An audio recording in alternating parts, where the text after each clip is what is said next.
శివ ఇప్పటికీ కూడా టీవీలో వస్తే ఆ సాంగ్స్ కానీ ఆ సీన్స్ కానీ అట్లా టీవీలకు అతుక్కుపోయి చూస్తాం. అంత బాగుంది. రామ్ గోపాల్ వర్మ గారు ఒక సెన్సేషనల్ డైరెక్టర్. ఆ సినిమా తోటి ట్రెండ్ సెట్, చాలా చాలా రియలిస్టిక్ గా ఉంటాయి అందులో సన్నివేశాలు కూడా. కొత్తగా స్టడీ కెమెరా వాడటం, ఫైట్స్ అన్ని డిఫరెంట్ గా చేయటం. ఇందులో ఎట్లా వచ్చింది శివ సినిమాలో? శివ అనే సినిమా తీస్తున్నారని తెలిసి వర్మ గారిని స్టూడియోలో కలిసాం కొంతమంది ఫ్రెండ్స్.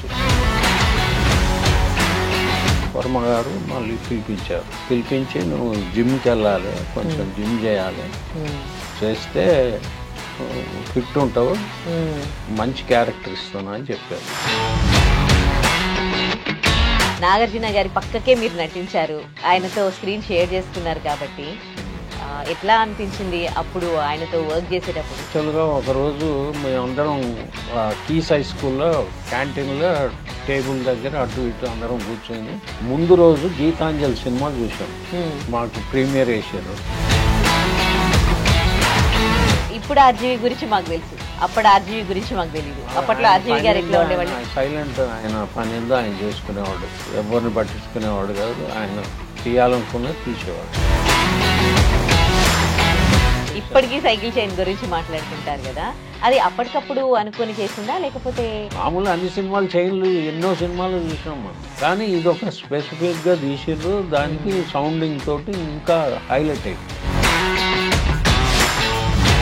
నాగార్జున జేడి చక్రవర్తి మధ్య ఫైట్, కెమెరాలు పైన ఎక్కడో పెట్టారు, విండోస్లో కెమెరాలు పెట్టి అప్పటికప్పుడు ఎవరో కొట్టుకుంటున్నలాగా. ఇన్ని ఇయర్స్ తర్వాత రిలీజ్ అవుతుంది, ఇప్పుడు మళ్ళీ బిగ్ స్క్రీన్ మీద సినిమా చూడబోతున్నారు, ఎట్లా అనిపిస్తుంది మీకు? ఇప్పుడు జనరేషన్, ఇప్పుడు యూత్ క్రేజీగా చూస్తారు ఆ సినిమా, తప్పకుండా చూస్తారు. నాగార్జున అంటే క్రేజ్ ఉంది, వర్మ గారు అంటే క్రేజ్ ఉంది.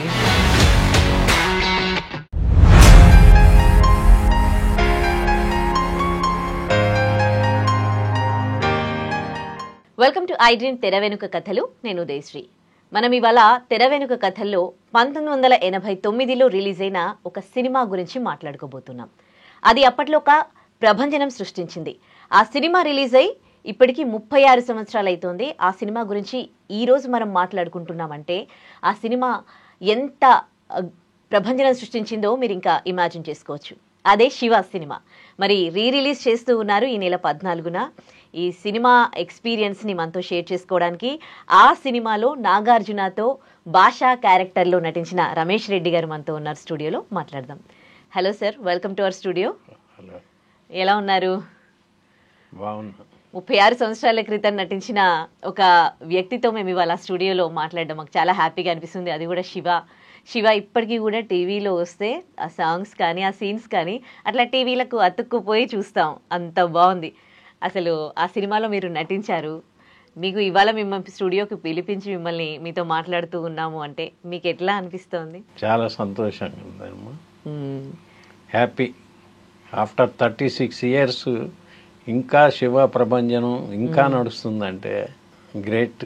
దట్ ఆ సినిమా క్రెడిట్ అంతా వర్మ గారిదే. రామ్ గోపాల్ వర్మ గారు ఒక సెన్సేషనల్ డైరెక్టర్.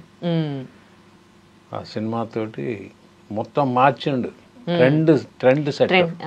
చాలా చాలా రియలిస్టిక్ గా ఉంటాయి అందులో సన్నివేశాలు కూడా. రియలిస్టిక్, బ్యాక్గ్రౌండ్ మ్యూజిక్ కూడా చాలా అనిపించదు మనకి ఎక్కడా కూడా. కొత్తగా స్టడీ కెమెరా వాడటం, ఫైట్స్ అన్ని డిఫరెంట్ గా చేయటం, అంత రియలిస్టిక్ గా అప్రోచ్. ఫస్ట్ మూవీ మీకు అది కాదు, అంతకుముందు ఆత్మకథ అని మహేష్ భట్ జనం రీమేక్. ఆత్మకథ అని వి మధుసూదనరావు పెద్ద లెజెండ్ డైరెక్టర్, దాంట్లో హీరో బ్రదర్ గా యాక్ట్ చేసిన జనం రీమేక్. ఓకే, ఇందులో ఎట్లా వచ్చింది శివ సినిమాలో? శివ సినిమాలో మేము శివ అనే సినిమా తీస్తున్నారని తెలిసి వర్మ గారిని స్టూడియోలో కలిసాము కొంతమంది ఫ్రెండ్స్. నేను ఫిలిం ఇన్స్టిట్యూట్ స్టూడెంట్ని. చాలా మంది ఫ్రెండ్స్ కలిస్తే వర్మ గారు మళ్ళీ పిలిపించి నువ్వు జిమ్కి వెళ్ళాలి, కొంచెం జిమ్ చేయాలి, చేస్తే ఫిట్ ఉంటావు, మంచి క్యారెక్టర్ ఇస్తున్నా అని చెప్పారు. తర్వాత ఏం చేసామని అడిగారు, మీరు అడిగినట్టు. ఇట్లా జనం రీమేక్ ఆత్మకథ చేశా, మోహన్ బ్రదర్ అంటే నేను ఆ ఫిలిం చూస్తా అని ఆయన చెన్నైలో ఆ ఫిలిం చూసి నాకు ఫోన్ చేసి మళ్ళీ ఆఫీస్కి ఫోన్ చేసి, అప్పుడు ఫోన్లు లేవు, సెల్ ఫోన్లు లేవు, అన్నపూర్ణ స్టూడియోకి ఫోన్ చేసి మేనేజర్ ద్వారా నాకు ఒకసారి ఫోన్ చేయమన్నారు. నేను ఫిలిం చూసినా నేను సాటిస్ఫై అయినా, నువ్వు చేస్తున్నావు. యాక్చువల్గా ఫస్ట్ చిన్న క్యారెక్టర్ అనుకున్నారు. తర్వాత మా ఫ్రెండ్స్ అందరం మీ అందరం ఫ్రెండ్స్, చిన్న ఆడిషన్కి పంపింది నేనే యాక్చువల్గా. ఇట్లా వర్మ అనే ఒక డైరెక్టర్ సినిమా చేస్తున్నారు, నువ్వు అప్రోచ్గా చెన్నైలో మా ఇన్స్టిట్యూట్ స్టూడెంట్స్ చాలా మంది ఉన్నారు. ఈ చెన్నైలో అందరు వెళ్తుంటే అవును రమేష్ చెప్పిండు వెళ్దామని వెళ్ళిండు. వెళ్ళి చిన్నగా సెలెక్ట్ అయ్యాడు, నేను భాషగా సెలెక్ట్ అయినా. ఓకే. ఆర్జీవి గారికి అది ఫస్ట్ మూవీ కదా? First movie. మరి అప్పటి వరకు ఒక కొత్త డైరెక్టర్ ఒక సినిమా తీస్తున్నారు అని అంటే ఎలాంటి ఎక్స్పెక్టేషన్స్ ఉండే మీకు ఆ సినిమా మీద? మనకు ఫస్ట్లో ఏం తెలిసేది కాదు, డే బై డే షూట్ చేసే విధానం అవన్నీ చూస్తుంటే ఇది ఒక డిఫరెంట్ అప్రోచ్ ఉంది, ఇది రియలిస్టిక్ ఉంది, ఇది డెఫినెట్ గా బాగుంటది అని అనుకున్నాం. ఇప్పుడు సినిమాలు అన్ని సీన్స్ అబ్జర్వ్ చేసేవాళ్ళం, ఎందుకంటే నేను ఫిల్మ్ ఇన్స్టిట్యూట్ స్టూడెంట్ కాబట్టి ప్రతి సీన్ అబ్జర్వ్ చేసేది, మనకు కొంచెం అర్థమయ్యేది. ఇది డిఫరెంట్ గా తీస్తారు, రెగ్యులర్ ఫిల్మ్ కాదు ఇది. మీకు చేస్తూ ఉన్నప్పుడే మీకు కొంత అర్థమైంది. ఓకే. ఇప్పుడు ఏమైనా సినిమా షూట్స్ జరుగుతున్నాయి అనుకోండి, జనాలు ఆ సినిమా హిట్ అవుతుందా ఫ్లాప్ అవుతుందా అని ముందే ఒక ఇమాజినేషన్ కి వచ్చేస్తారు, అంటే గాసిప్స్ అట్లాంటివి ఉడుతా ఉంటాయి. అప్పట్లో ఎలా ఉండే మరి? అట్లా ఆలోచించలే కానీ ఒక డిఫరెంట్ వేలు వెళ్తుండే. మీరు కాదు, మామూలుగా జనాలు, ఈవెన్ ప్రతి వాళ్ళు ఆర్టిస్టులే కాదు టెక్నీషియన్స్ కూడా ఇతని అప్రోచ్ డిఫరెంట్గా ఉందనేది అనుకున్నారు అప్పట్లో. ఓకే. డిఫరెంట్ గా అనుకున్నారు, అట్లనే అది డిఫరెంట్ అయ్యి పెద్ద సెన్సేషన్ సృష్టించింది. ఓకే. సో సన్నివేశాలన్నీ సినిమాలో చాలా రియలిస్టిక్గా ఉంటాయి కదా. ఒక్కొక్క సన్నివేశం షూట్ చేస్తూ ఉన్నప్పుడు ఇప్పుడంటే ఒక స్టోరీ రాసుకుంటారు, లొకేషన్స్ ముందే చూస్ చేసుకుంటారు, అక్కడికి వెళ్ళి ఇలా చేయాలి మొత్తం కూడా డైరెక్టర్ చూపిస్తారు, వాళ్ళ క్యారెక్టర్లోకి వెళ్ళి మనం చూస్తూ ఉంటాం షూటింగ్స్లో. మరి అప్పట్లో ఆర్జీవి గారు ఏమైనా సన్నివేశం షూట్ చేస్తూ ఉన్నప్పుడు ఎట్లా ఉండేది? అప్పటికప్పుడు ఆయన చెప్పేవారు అని విన్నాం ఆ సినిమా గురించి. చెప్పేవారు కానీ ముందు టెక్నీషియన్స్ అందరికీ ముందే చెప్తారు, చెప్పి ప్లాన్ చేసి చేసేవాళ్ళు. అసలు అంత రియలిస్టిక్ గా ఎట్లా వచ్చింది? మొత్తం ఆయన మైండ్ లోనే ఫిక్స్ అయి ఉండేవాడు, స్పాట్ లోనే ఆయన అంతా అప్పటికప్పుడు తీసుకునేవాడు. సీన్స్ ఏమైనా చేంజ్ చేయాలన్నా అవన్నీ ఇంప్రూవైజ్ చేసుకునేవాడు అప్పటికప్పుడు అన్ని. ఓకే. ఎన్ని డేస్ జరిగిందండి షూట్? షూట్ అప్పట్లో ఎక్కువ ఏం లేదండి, 80 days దాకా, 70-80 అంతే. సో నాగార్జున గారు, అమలా గారు, శుభలేఖ సుధాకర్, జేడి చక్రవర్తి.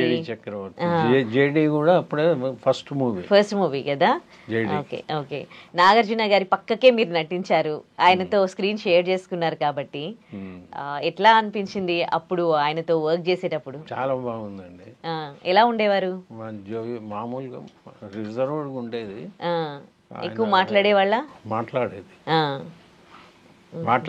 అప్పుడు యాక్చువల్గా ఒకరోజు మేమందరం కీస్ హై స్కూల్లో ఒక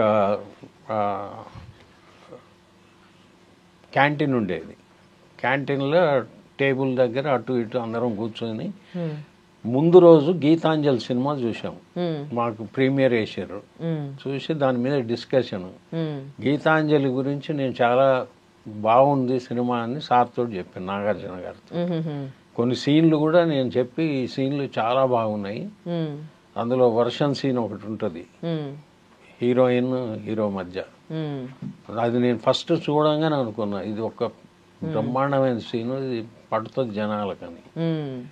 తర్వాత అందులో ఒక రివాల్వింగ్ షాట్, ఒకే స్టార్ట్ ఎండ్ ఒక సాంగ్ తీసారు, తర్వాత మాంటేజ్ చేసి మార్చారు. అవన్నీ కొత్తగా ఉండేది అప్పుడు, కొత్త ఇది నాగార్జున గారు కూడా ఈ కొత్తదనాన్ని ఆయన రిసీవ్ చేసుకొని ఇంప్లిమెంట్ చేసేవాళ్ళు. ఓకే, మీరందరూ ఫ్రెండ్స్ కదా, ఇప్పుడు మీతో నటించిన వాళ్ళందరూ కూడా ఆ సినిమాలో ఫ్రెండ్స్ కదా. ఇప్పుడు ఏదైనా ఒక సినిమాలో యాక్ట్ చేసినప్పుడు మామూలుగా ఆ తర్వాత వాళ్ళ మధ్యలో ఫ్రెండ్షిప్ ఏర్పడుతుంది, ఆ తర్వాత కంటిన్యూ అవుతారు. మరి అప్పట్లో అలా ఉండేదా, లేకపోతే ఆ సినిమా మట్టుకు చిన్న ఇప్పటికి అప్పటి నుంచి ఇప్పటి వరకు క్లోజ్ ఫ్రెండ్. ఆ సినిమా తర్వాత మీకు చిన్న ఒకరు ఫ్రెండ్ గా ఉన్నారు ఇప్పటి వరకు friend. Okay, close friends. Okay, మిగతా వాళ్ళు జేడీ వీళ్ళు కూడా మంచి బాగుండేవాళ్ళు, నాతోటి అందరు బాగుండేవాళ్ళు, నేను అందరితో బాగుండేది. మళ్ళీ ఎప్పుడైనా కలిసారా మీరు ఒకరినొకరు? కలిసాం. కలిసినప్పుడు మాట్లాడుకున్నారా? సినిమా గురించి ఏమేమి మాట్లాడుకుంటారు? ఇక ఎవరి లైఫ్ వాళ్ళు. జేడీ మంచి పాపులర్ అయిపోయిండు, చిన్న పాపులర్ అయిండు. ఇప్పుడు అంటే ఒక స్టార్ హీరోలు, అదర్ క్యారెక్టర్ ఆర్టిస్టులు అన్నట్టు ఎవరికి వాళ్ళు క్యారవాన్స్ పెట్టుకొని ఒక సినిమా షూట్ జరగగానే, క్యారవాన్ లేవు అప్పట్లో, లేవు. ఎలా ఉండేది ఆర్టిస్టుల మధ్య, హీరోల మధ్య బాండింగ్ అనేది ఎట్లా ఉండేది? రిలేషన్ అంతా బాగుండేది. ఆ సినిమా వరకు మాత్రం అందరూ క్లోజ్గా ఉండేవాళ్ళు, అందరూ ఏమి మనస్పర్ధలు లేవు, బ్రహ్మాండంగా కలిసి చేసిన సినిమా అది. ఓకే, శివ సినిమాని గుర్తు చేసుకుంటే ఆ సినిమా షూటింగ్ టైంలో మీకు ఇప్పటికీ గుర్తుండిపోయే సన్నివేశాలు ఏమైనా ఉన్నాయా? చాలా హ్యాపీగా సంతోషం అనిపించింది అది చేస్తూ? ఎవ్రీడే హ్యాపీయే. మీకు ఎలాంటి గుర్తింపునిచ్చింది శివ ఆ తర్వాత? శివ ఇప్పటికి కూడా నేను ఒక 15-20 ఫిలిమ్స్ యాక్ట్ చేసిన, కానీ నాకు ఓన్లీ శివ ద్వారానే ఎక్కువ గుర్తింపు వచ్చింది. ఈరోజు మీరు ఇంటర్వ్యూ చేస్తున్నారంటే అది శివ వల్ల, నేను వేరే ఫిలింల వల్ల నన్ను ఏం పిలవలేదుగా మీరు. అవును, దాని రిలీజ్ వల్ల నేను ఇప్పుడు మళ్ళీ ఏదైనా షేర్ చేసుకుందామని. మళ్ళీ మీకు అంత మంచి గుర్తింపు క్యారెక్టర్స్ ఏ సినిమాలో రాలేదా? ఇంకా రాలేదండి. చేశాను, మంచిగా చేశా. 20వ శతాబ్దంలో తొలి పొద్దుని మాదాల రంగారావు. యాక్చువల్గా హిందీ శివ అప్పుడు నాకు డేట్స్ ముందు చెప్పలేదు. నేను వేరే మాదాల రంగారావు సినిమా తిరుపతిలో షూటింగ్ జరుగుతుంటే నేను అక్కడ కమిట్ అయి ఉన్నా, మెయిన్ క్యారెక్టర్. డేట్స్ ఇవ్వటానికి వాళ్ళకు ఛాన్స్ రాలేదు. సో నాకు హిందీ శివాలే నేను మిస్ అయిపోయినా అట్లా. ఓకే, అప్పట్లో సినిమాల పైన క్రేజ్ ఎట్లా ఉండేదండి? ఇప్పుడు స్టార్ హీరోల సినిమాలంటే వెళ్తారు అందరూ, కొత్తగా వచ్చిన వాళ్ళు అప్పట్లో. ఆర్జీవి ఫస్ట్ మూవీ, మిగతా చాలా మంది ఫస్ట్ టైం అటెంప్ట్ చేసిన వాళ్ళు, డెబ్యూ అందరికి కూడా అందులో చాలా క్యారెక్టర్స్. సో క్రేజ్ ఎట్లా ఉంటుండే సినిమాలకు సంబంధించి జనాలకి? ఉంది క్రేజ్, ఎందుకు లేదు, ఎప్పుడు ఉంటుంది క్రేజ్. అంటే కొత్త వాళ్ళు అని స్టార్ హీరో ఉన్నాడు కదా, స్టార్ హీరో ఉన్నారు, హీరోని చూసి వెళ్తారు ఎవరైనా కానీ సినిమాకి. కానీ అది మొత్తం క్రెడిట్ గోస్ టు ఆర్జీవి. ఇప్పుడు ఆర్జీవి గురించి మాకు తెలుసు, అప్పుడు ఆర్జీవి గురించి మాకు తెలియదు. అప్పట్లో ఆర్జీవి గారు ఎట్లా ఉండేవాళ్ళు? సైలెంట్, ఆయన పని ఏందో ఆయన చేసుకునేవాడు, ఎవరిని పట్టించుకునేవాడు కాదు. ఆయన తీయాలనుకున్నది తీసేవాడు, ఎవరు చెప్పినా వినేవాడు కాదు. ఆయన ఏమనుకుండో అదే తీసేవాడు. అందులో సైకిల్ చైన్ది ఒక అదైతే ఇప్పటికీ సైకిల్ చైన్ గురించి మాట్లాడుకుంటారు కదా, అది అప్పటికప్పుడు అనుకొని చేసిందా లేకపోతే మామూలుగా చైన్లు అసలు ముందే శివ తోటి వచ్చింది ఒక హ్యాండ్ చైన్. సో దానికి ఉండాలి కాబట్టి చైన్ ఆటోమేటిక్గా అక్కడ మనకు అవసరం, అక్కడ ఆ షాట్లో అవసరం అని అది తీసిరు. దాన్ని హైలైట్ చేసింది దీపన్ చటర్జీ, సౌండింగ్ బాంబే అతను. దాంతో ఒక సెన్సేషన్ అయిపోయింది చైన్ లాగేది. మామూలు అన్ని సినిమాలు చైన్లు ఎన్నో సినిమాలు చూసినాం మనం, ఎన్నో సినిమాలు వాడతాం, కానీ ఇది ఒక స్పెసిఫిక్గా తీసిర్రు. దానికి సౌండింగ్ తోటి ఇంకా హైలైట్ అయిపోయింది. ఆ సినిమాలో నటించిన నాగార్జున గారు, అమల గారు ఆ తర్వాత ఒక 2-3 సినిమాలు చేశాక పెళ్లి చేసుకున్నారు. సో ఆ టైంలో లవ్ మనకు తెలియదు.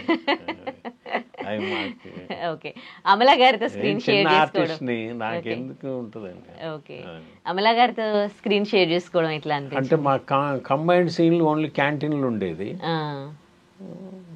మామూలుగా రియలిస్టిక్గా ఉండేది సీన్లు అంతా. మనం క్యాంటీన్లో కూర్చొని ఎట్లా మాట్లాడుకుంటాం అంత జోవియల్గా ఉండేది సీన్లు. సో న్యాచురల్ అవన్నీ న్యాచురల్గా ఉండేది, రియలిస్టిక్గా. అయితే యాక్చువల్గా ఓ రోజు లంచ్ బ్రేక్లో అసిస్టెంట్లు వాళ్ళు వీళ్ళు వచ్చి, మీరు ప్రాక్టీస్ చేయాలి, ఫైట్ ఉంది ఇప్పుడు మీకు, ఈవినింగ్ ఫైట్ చేస్తారు, ఆఫ్టర్ లంచ్ ఫైట్ చేస్తారు, మీరు ప్రాక్టీస్ చేయాలని విలన్ గ్రూప్కు మాకు వచ్చి సజెషన్స్ ఇస్తుండేది. నాకు అప్పటికే అర్థమైపోయింది ఇది ప్లాన్డ్ ఫైట్లు ఉండవు ఇందులో, ఇవన్నీ ప్లాన్డ్గా ఉండవు, రియలిస్టిక్గా నువ్వు ఆయన కొట్టుకోండి అంతే, వదిలేస్తాడు, అది రియలిస్టిక్ ఫైట్స్. సో మనం ఇప్పుడు చేసినా అవేం ఉండవు అక్కడ అని నేను మా ఫ్రెండ్స్ తోటి చెప్పేవాడిని. ఆఫ్టర్ షూట్ అబ్బా నువ్వు చెప్పిందా కరెక్ట్ అయింది సార్, అంత రియలిస్టిక్ అయి ప్లాన్డ్ ఫైట్ మాస్టర్ ఇట్లా చేయాలి అట్లా అవన్నీ ఉండవు అని అప్పుడు నేనే చెప్పిన ఫస్ట్. అంటే ప్లాన్డ్ అవసరం లేదు మనకు, ప్రాక్టీస్ చేసి మనం ఎనర్జీ వేస్ట్ చేసుకొని సార్ ఏం చెప్తే అది చేయాలంతే. చాలా రియలిస్టిక్ వచ్చింది. అవును, అంటే ఆ టైంలో గాయాలు ఎవరికి ఏం కాలేదు. ఓకే, సో రఘువరన్ గారు చాలా బాగా వచ్చింది అది ఆ ఫైట్. ఓకే, రఘువరన్ గారు కూడా ఉన్నారుగా, మీరు ఆ సినిమా టైంలో వాళ్ళందరూ మీతో మాట్లాడేవాళ్ళ? మాట్లాడేది. ఎలాంటి మెమరీస్ ఉన్నాయి అందులో యాక్టర్స్ తో, డైరెక్టర్ గారితో? డైరెక్టర్ గారు అప్పుడు ఆయన డైరెక్షన్ మీకు ఎట్లా అనిపించింది? చాలా బాగుంది ఆయన అప్రోచ్ కానీ ఏదైనా, ఆయన ఏది పట్టించుకునేవాడు కాదు. బాగా విమర్శిస్తారు ఇప్పుడు, అప్పట్లో విమర్శలు ఏం లేవా? అంటే ఏదైనా డైరెక్ట్ చెప్పేసేయడం అలాంటిది ఏం లేదా? ఆయన కామ్ గా సీన్ ఎక్స్ప్లెయిన్ చేస్తాడు, అదే యాజ్ ఇట్ ఈజ్ చేయాలంతే.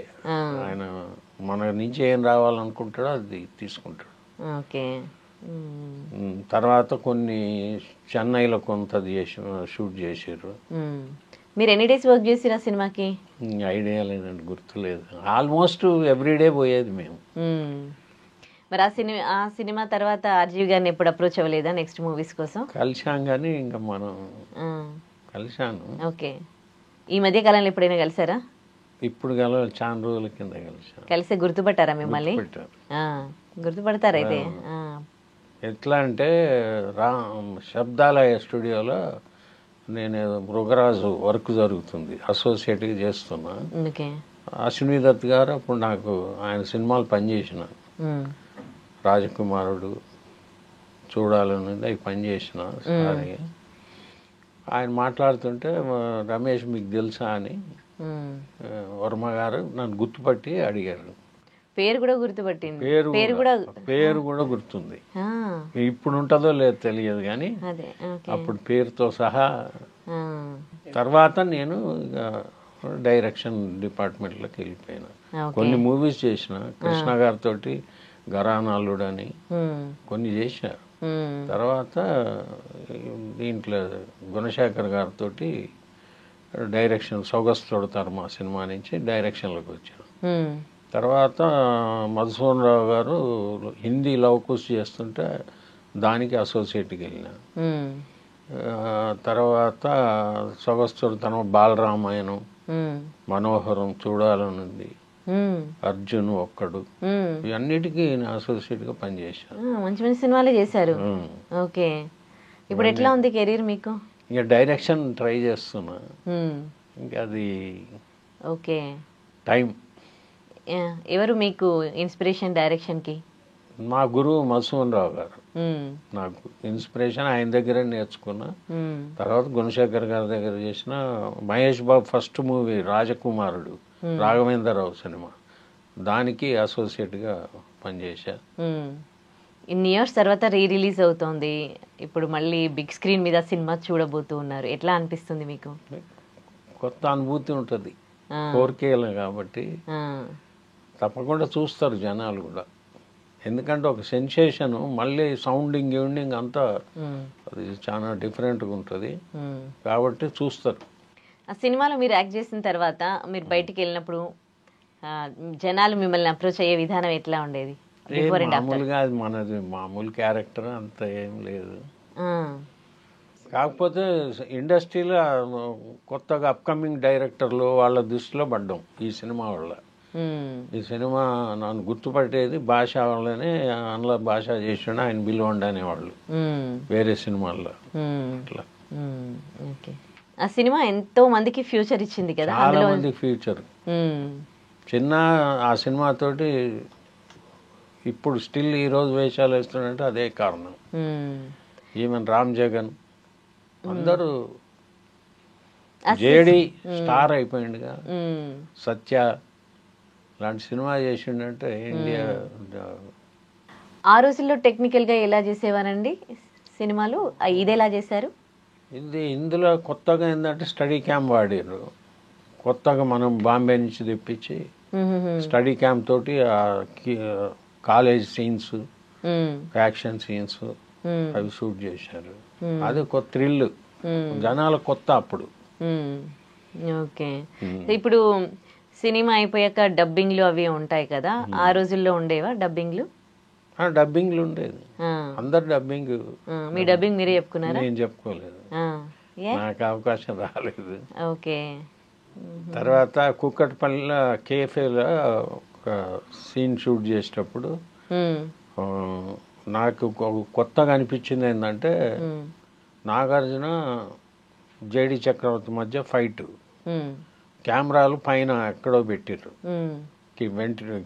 విండోస్లో కెమెరాలు పెట్టి వీళ్ళు ఏదో అప్పటికప్పుడు ఎవరో కొట్టుకుంటున్నలాగా చీట్ చేసి తీసారు. అది చాలా హైలైట్ సినిమాలో. ఆల్మోస్ట్ లొకేషన్స్ అని హైదరాబాద్ లోనేనా? చెన్నైలో కొంత ఇండోర్ అది స్టూడియో వర్క్ లో చేశారు. ఆల్మోస్ట్ హైదరాబాద్ లోనే ఎక్కువ. ఓకే.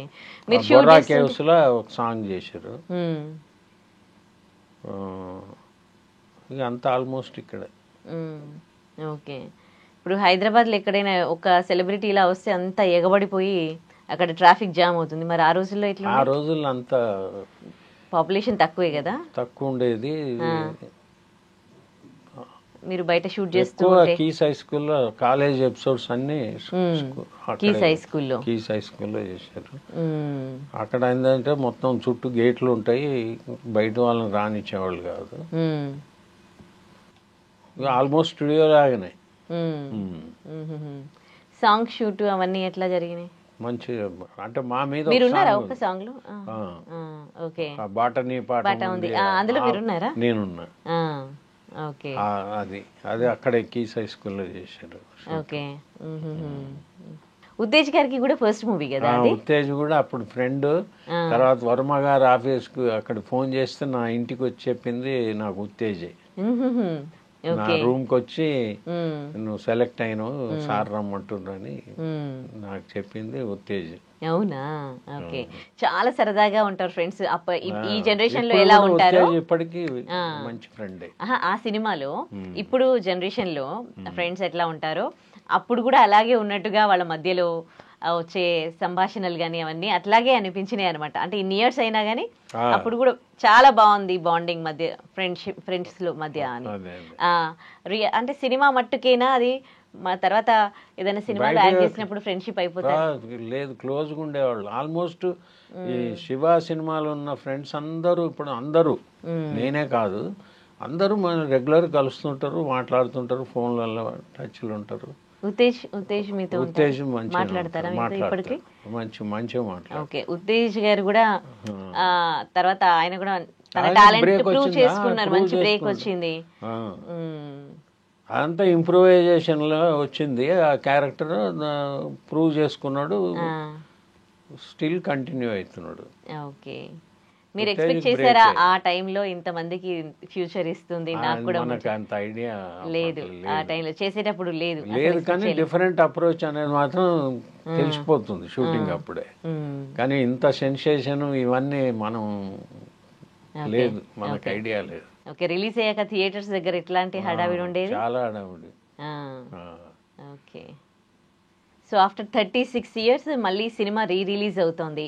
నాగార్జున గారు అంటే ఇప్పటికీ కూడా అంతే క్రేజ్ ఉంది. ఇప్పుడు ఈ సినిమాని జనాలు ఎట్లా ఆదరిస్తారు అని అనుకుంటున్నారు? అంటే ఆఫ్టర్ 36 years ఇప్పుడు జనరేషన్, ఇప్పుడు యూత్ క్రేజీగా చూస్తారు ఆ సినిమా, తప్పకుండా చూస్తారు. నాగార్జున అంటే క్రేజ్ ఉంది, వర్మ గారు అంటే క్రేజ్ ఉంది, శివ అంటే క్రేజ్ ఉంది, సౌండింగ్ అన్నీ ఇప్పుడు 4Kలో చేసి డెఫినెట్గా డిఫరెంట్ అనుభూతి అయితే ఉంటుంది. నేను అనుకుంటున్నా యూత్ తప్పకుండా ఈ సినిమాను ఆదరిస్తారు. మళ్ళీ ఒక ప్రభంజనమే, మంచి మెమరీస్ మంచి మెమరీ అండి మాకు. శివ అనేది నేను ఇండస్ట్రీకి వచ్చినందుకు, ఇన్స్టిట్యూట్ చేసినందుకు అదొక మంచి మెమరీ మాకు. శివ ఓకే, ఎంతో మంది ఫ్రెండ్స్ని కలిపింది, మంచి memory. Okay, right. Thank you so much for sharing your memories with us అండి, and I wish you good luck for your directions అండి. Okay, thank you. Thank you. And for more videos, Please subscribe to iDream. Please subscribe to iDream. Please subscribe iDream. And please subscribe to iDream. For more videos, subscribe to iDream.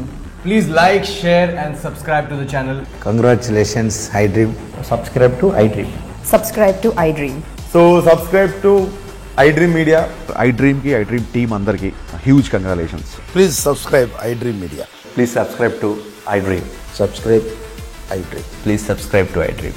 iDream అంటే నా కళల channel subscribe చేసుకున్న నోరు తిరుగుతలేదు, మీరైతే గంట గుర్తు కొట్టండి. For more such videos, please subscribe to iDream. Subscribe to iDream. Please subscribe to iDream. Please subscribe iDream Media. Please do subscribe to iDream. Please subscribe to iDream Media. For best entertainment and information, please subscribe iDream. And don't forget to subscribe to iDream.